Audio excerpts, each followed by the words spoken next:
Homework కనిపెట్టిన వారెవరో తెలిసిపోయింది. ఇక ప్రారంభిద్దామా?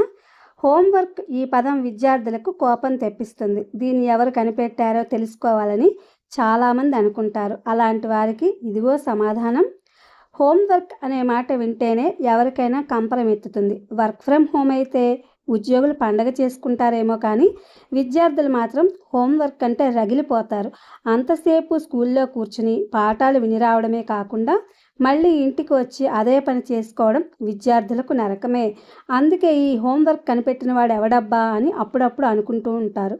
కానీ ఎవరో చాలామందికి తెలియదు. అయితే కొన్ని పరిశోధనల ప్రకారం హోంవర్క్ ఎవరు కనిపెట్టారో అంచనా వేసుకోవచ్చు.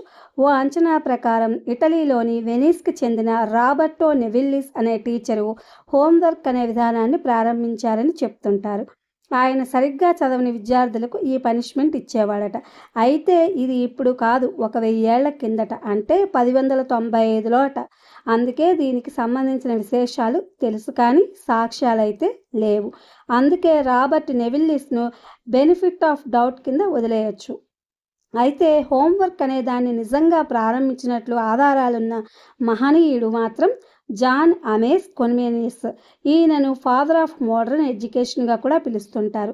ఆధునిక చదువులో వచ్చిన అనేక మార్పులు జాన్ అమేనిస్ చదివేనని నిపుణులు చెబుతూ ఉంటారు. క్లాసుల దగ్గర నుంచి కొత్త కొత్త టీచింగ్ పద్ధతుల వరకు జాన్ అమనిస్ ప్రారంభించారు. అందులో హోంవర్క్ కూడా ఉంది. అప్పటి నుంచి విద్యార్థులకు హోంవర్క్ తప్పడం లేదని చెబుతూ ఉంటారు. అమెరికాలో ప్రారంభమైన ఈ హోంవర్క్ తర్వాత ప్రపంచం మొత్తం విస్తరించింది. అయితే ఇది రాను రాను వెలితరలు వేసింది. రాత్రంతా కూర్చుని వర్క్ చేసినా పూర్తి కానంత ఇవ్వడం ప్రారంభించారు. దీంతో ఇండియాలో హోంవర్క్పై వ్యతిరేకత ప్రారంభమైంది. దీన్ని బ్యాన్ చేయాలన్న డిమాండ్లు కూడా వినివస్తూ ఉంటాయి.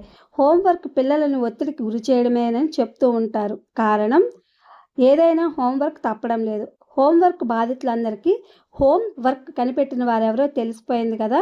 ఇక ప్రారంభిద్దామా? అంటే ప్రారంభించడం అంటే మనం ఆయనని కానీ ఆయన పేరుని కానీ ఏమీ చేయలేం. ఆ స్టేజ్ దాటిపోయింది. ఇప్పుడు ఏదైనా చేయగలం అంటే అది హోంవర్క్ చేసుకోవడమే బెటర్. ఇది ఫ్రెండ్స్, హోంవర్క్ గురించి తెలుసుకున్నాం కదా. Thank you for watching.